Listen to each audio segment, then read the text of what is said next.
Olá, eu me chamo Lara e nós vamos ver o conteúdo referente aos significados das palavras, certo? As significações das palavras. Esse conteúdo também pode ser referido como semântica, ele pode ser chamado pelo nome semântica. E o que é a semântica?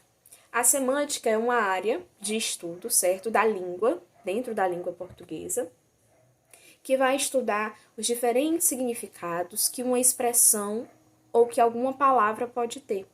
Então, na língua portuguesa, nós temos áreas de estudo.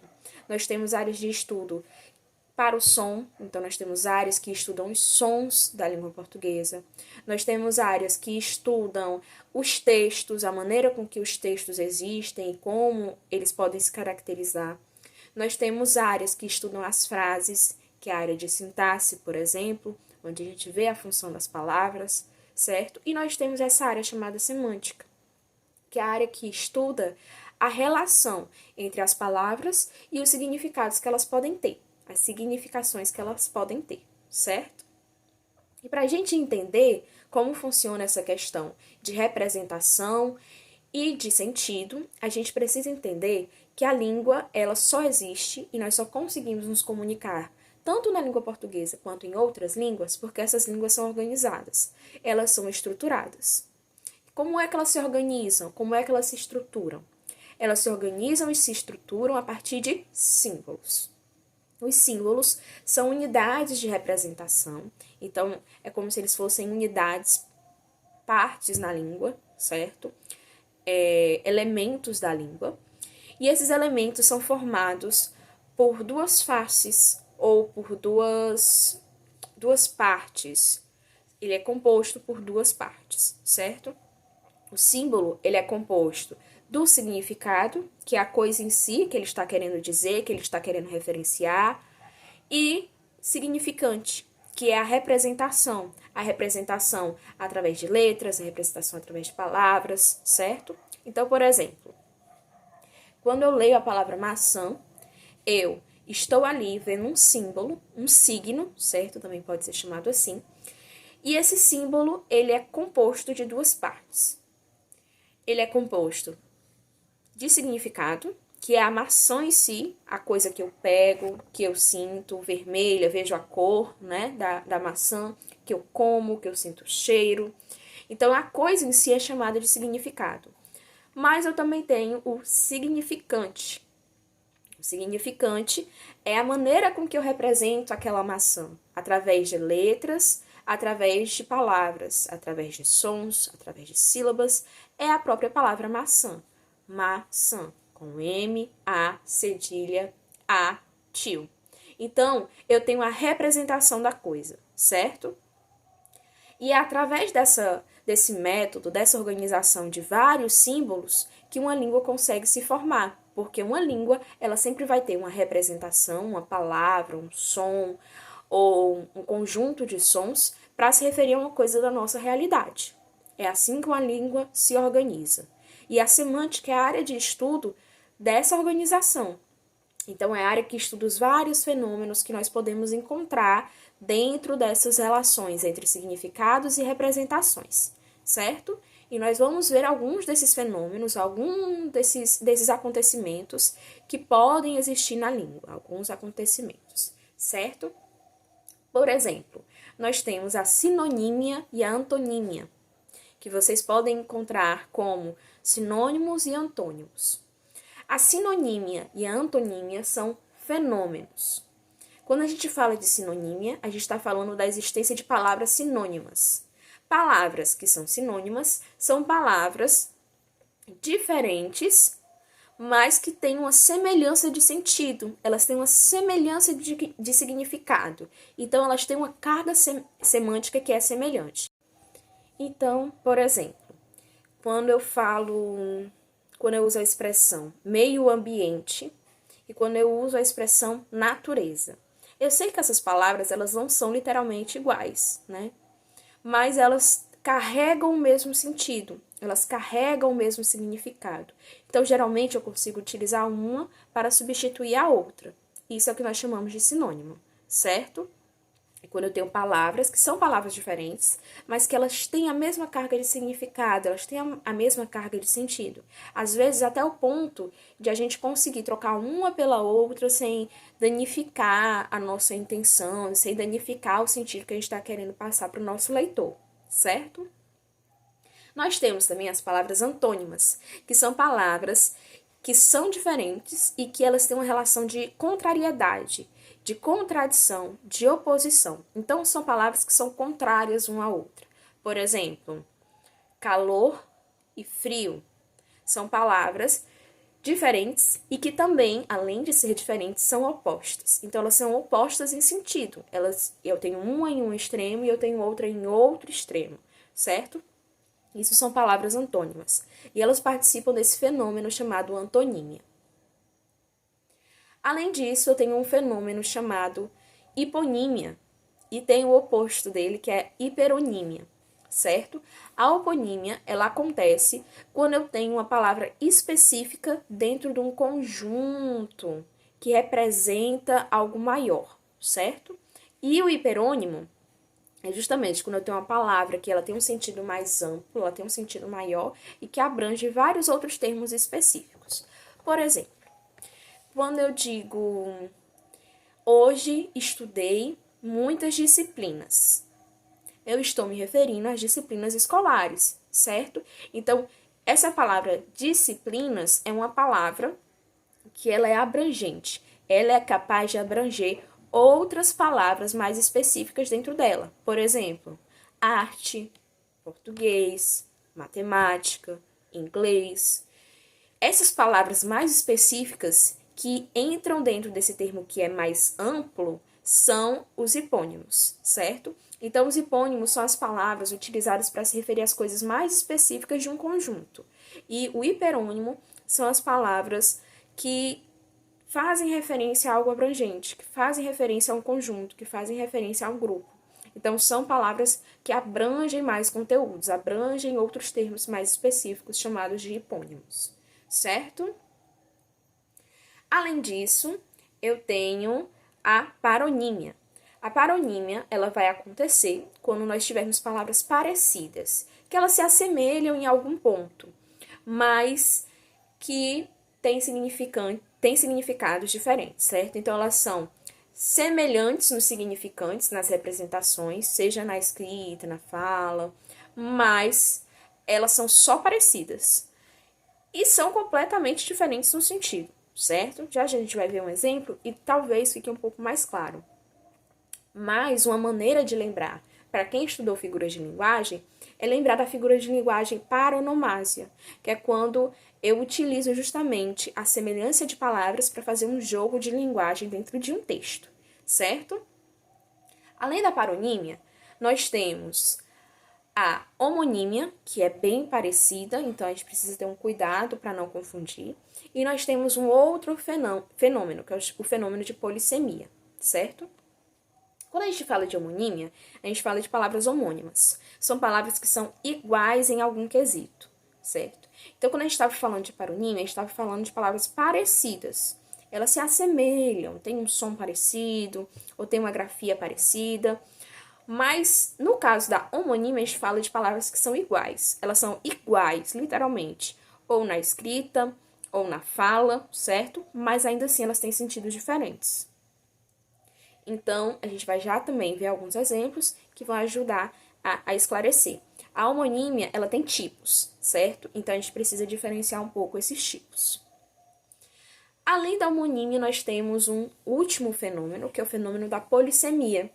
A polissemia é quando uma mesma palavra, ela tem a capacidade de diferenciar sentidos. Então, eu tenho a mesma palavra e essa palavra, ela pode desempenhar vários sentidos. É um significante que pode ter vários significados. E, no caso da polissemia, a gente adentra um pouco o contexto de uma palavra que tem um significado em um determinado contexto, mas que tem outro significado em outro contexto, certo? Quando a palavra ela só tem um sentido, a gente chama de monossemia. Ela só tem um sentido, ela só pode ter aquele sentido e nenhum outro. Então, por exemplo, quando nós falamos de polissemia, nós podemos citar as palavras, ou no caso, a palavra manga. A palavra manga é uma palavra só que é utilizada para diferentes coisas. Então, ela é utilizada para manga, manga da blusa, ela é utilizada para manga, fruta, e ela também é utilizada como verbo, né? Então, ele manga, ele rir, né? Verbo mangar. Nesse caso, nós temos uma mesma palavra, mas ela é utilizada em diferentes sentidos. Isso é um caso de polissemia, certo? É diferente do caso de monossemia, que é quando eu tenho uma coisa que só pode se referir a uma coisa. Então, por exemplo, indulgência. Indulgência é uma palavra que só pode se referir a uma mesma coisa. No caso, indulgência é a palavra utilizada para o perdão dos pecados na religião católica, certo? É uma palavra que só pode ter esse sentido. Ela não tem nenhum outro sentido. Nesse caso, nós temos uma monossemia e não uma polissemia, que é quando eu tenho uma palavra, por exemplo, no caso manga, que se refere a mais de uma coisa. Agora, nós vamos ver os tipos de homonímia, né? Que foi um dos fenômenos que nós acabamos de ver o significado, que nós acabamos de estudar. Como eu disse, as homonímias, elas têm tipos. Então, nós temos a homonímia absoluta, que são as palavras homônimas. Nós temos as palavras homófonas e temos as palavras homógrafas. As palavras homônimas são palavras que são iguais tanto na escrita quanto na fala, na pronúncia, certo? Por exemplo, o verbo verão, eles verão o acontecimento, verbo verão. E a estação do ano, verão, estação do ano. Nesse caso, eu tenho a mesma pronúncia, que é a pronúncia verão, e eu tenho a mesma escrita, V-E-R-A, com o tio e o O. Então, eu tenho a mesma escrita, tenho a mesma pronúncia, mas significam coisas diferentes, certo? Um se refere à estação do ano e outro se referem ao verbo. Talvez surja a dúvida da polissemia, né? Nesse caso, nós teríamos uma polissemia? Não, nós não teríamos uma polissemia porque são palavras diferentes. Elas, inclusive, se originam de outras palavras, certo? Então, o verão, verbo, se originou de uma palavra do latim e o verão, estação do ano, se originou de outra. Elas têm origens diferentes e, por uma coincidência, elas têm som e escrita semelhantes, mas elas são palavras diferentes, certo? É diferente do exemplo da manga, né? Onde nós tínhamos a mesma palavra, mas ela se referia a coisas diferentes propriamente dita. Ela é uma mesma palavra com diferentes significados, certo? Então, é diferente. Nós também temos as palavras homófonas. Palavras homófonas são palavras que têm uma semelhança sonora. O nome já diz. Homófonas. Igualdade nos fones, nos sons. Então, são palavras homófonas. As palavras homófonas, elas têm essa igualdade no som, mas elas têm diferença, tanto na escrita quanto no sentido. Por exemplo, a palavra apressar, que é ir mais rápido. Você poderia apressar o fulano? Então, tente apressar a sua mãe, tente apressar a sua irmã. Nesse caso, a gente tem o verbo de ir mais rápido e nós temos o apressar, de atribuir preço a alguma coisa. Então, você apressou os produtos? Ou você esqueceu de apressar esse livro? Onde está o preço dele? Nesse caso, eu tenho duas palavras que elas se pronunciam da mesma forma, mas que elas se escrevem de maneiras diferentes. O apressar de ir mais rápido se escreve com SS. E o apressar de definir um preço se escreve com C cedilha, certo? Então, nesse caso, nós temos a mesma pronúncia, mas escrita diferente e significado também diferente. Nós temos também as palavras homógrafas. As palavras homógrafas, como o nome já diz, homo, iguais, grafas, escrita, certo? Então, palavras homógrafas são palavras que têm a mesma escrita, a mesma grafia, mas têm som diferente e elas também têm sentidos diferentes. Como, por exemplo, as palavras apoio e apoio, certo? O apoio de suporte, então, por exemplo, você não está me dando o seu apoio. nessa decisão? Apoio como um sinônimo para suporte, certo? E apoio como verbo. Você vai me apoiar nessa decisão? Eu apoio você nessa decisão.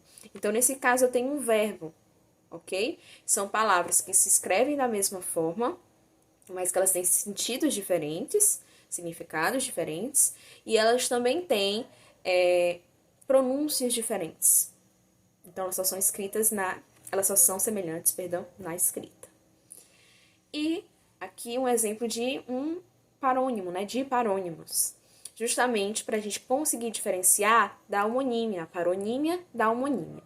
Eu disse que a homonímia é quando a gente tem alguma semelhança. Vocês viram isso.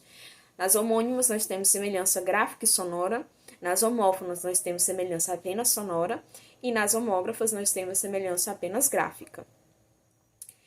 No caso dos parônimos ou na paronímia, a gente tem essa semelhança no nível sem igualdade. Então, quando a gente fala de homo, a gente fala de igualdade. É uma semelhança que é tão grande que chega a ser igual. São literalmente iguais, escritas iguais, ou pronúncias iguais, certo? Ou ambos. No caso da paronímia, o que a gente tem são semelhanças. É uma semelhança no nível de semelhança mesmo, de comparação, mas não de igualdade, certo? Então, elas são apenas parecidas e não iguais. Não são semelhantes, idênticas, elas são apenas parecidas. Por exemplo, a palavra peão, que a gente pode utilizar como se fosse ali um vaqueiro, ou até mesmo um profissional e etc. E peão de xadrez, né, que também se escreve dessa mesma forma. Então, peão, como essa profissão, e peão, a peça de xadrez. E nós temos a palavra peão. Peão, que é o brinquedo, né, que a gente roda, que sai girando.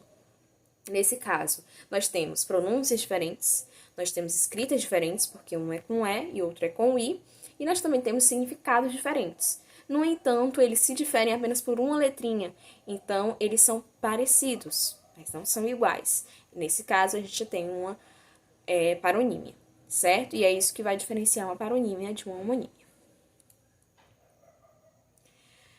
Além disso, é importante que a gente consiga diferenciar dois termos que a gente utiliza na área da semântica, que é o termo denotação e o termo conotação.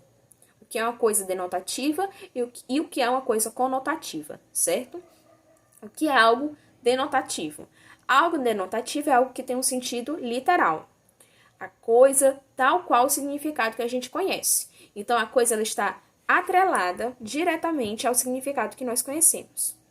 Já na conotação, a gente tem o famoso sentido figurado. Então, não é aquele sentido dicionarizado que a gente conhece, que a gente consegue conferir no dicionário. Geralmente, a gente faz isso através de metáfora ou de ironia. Por exemplo, quando eu digo, Maria tem olhos de mar. Ela tem literalmente olhos de mar? Ela tem mar dentro dos olhos? Não, não é uma coisa literal. A gente sabe que mar, lá no dicionário, faz referência a uma porção de água e etc. Então, nesse caso, a gente sabe que é impossível que tenha esse significado, que a pessoa que escreveu isso tenha tido a intenção de falar justamente isso. É impossível. Nesse caso que nós temos é uma palavra que ela está sendo utilizada fora do sentido dela, certo? Ela está sendo provavelmente utilizada no sentido de a pessoa, Maria tem olhos azuis, certo? Então, provavelmente a pessoa que escreve, ela tem a intenção de pegar um traço de comparação, o olho azul e o mar, que também é azul, e substituir uma palavra por outra, mas a palavra ela está sendo utilizada fora do sentido dela, fora do significado dicionarizado dela. Quando isso acontece, a gente tem uma conotação muito mais comum nas narrativas, muito mais comum também nas poesias, certo? Então, é muito comum nessas figuras de linguagem que eu citei, a metáfora e a ironia, por exemplo, a gente tem a conotação, que também é muito comum naquelas funções da linguagem, que eu acredito que vocês tenham estudado, certo? Que são a emotiva, onde o autor se expressa, e a poética, né? Que busca fazer essa valorização da língua e dos jogos de palavras para poder passar uma mensagem, certo? E no denotativo a gente tem a coisa tal qual.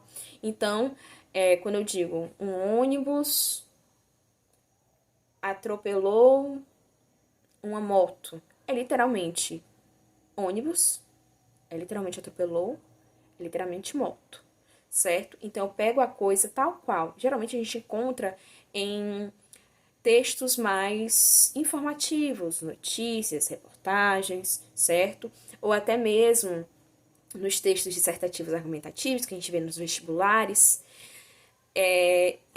Realmente a coisa tal qual o significado que nós conhecemos. E por último, é importante que a gente entenda o que é esse termo, o termo ambiguidade. O que é algo ambíguo, certo? Então, às vezes, a gente encontra uma questão e na questão fala, pergunta, né, no caso, qual elemento ou quais palavras provocaram ambiguidade, né, nessa poesia ou nesse anúncio, ou como essa ambiguidade poderia ser evitada. E o que é essa ambiguidade? Ambiguidade é quando eu tenho a possibilidade de mais de uma interpretação. Ué, mas todos os textos não possuem essas várias interpretações? Sim, é verdade. Todos os textos, eles podem ter mais de uma interpretação. Não existe um texto com apenas uma interpretação, certo? Mas é importante que a gente diferencie da ambiguidade. No caso da ambiguidade, o que a gente tem é o uso das palavras de uma maneira, na maioria das vezes, equivocada, provocando uma confusão na comunicação. Então a pessoa ela não consegue passar uma mensagem clara, fica turvo, fica confuso. A pessoa não consegue transmitir uma mensagem, certo? É diferente das possibilidades de interpretação que qualquer texto pode ter. Porque aí a gente fala mais de uma questão contextual, da maneira que o leitor observa aquele texto, das coisas que o leitor consegue observar naquele texto, e por conta desses fatores, acaba tendo mais de uma interpretação. No caso da ambiguidade, é porque houve o enunciado, ele está tão confuso que a comunicação não consegue se estabelecer totalmente, certo? Então, o leitor ou o ouvinte não consegue entender exatamente a mensagem. Por exemplo, nós temos a frase: o policial prendeu o ladrão em sua casa.